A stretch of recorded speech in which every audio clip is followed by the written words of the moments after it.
la tensió superficial dels líquids necessitem aigua, clips i sabó. Les molècules de l'aigua estan unides i fan que l'aigua tingui com una pell, que és la tensió superficial.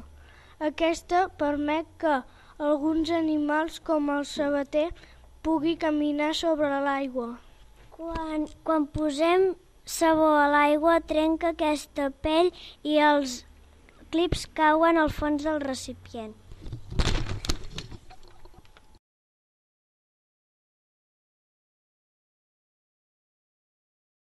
També necessitem llet, pastoret per les orelles i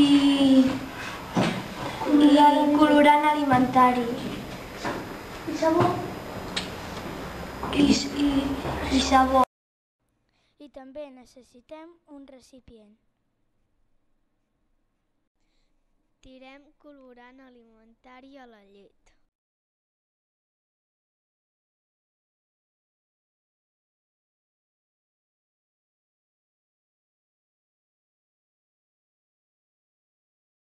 La llet té una tensió superficial més elevada que l'aigua. Per tant, quan hi tirem el colorant, no es dispersa, ja que la llet conté greix i fa que el colorant quedi concentrat. Però al tirar-hi sabó es redueix la tensió superficial de la llet i els colors llisquen per la superfície formant uns dibuixos molt originals.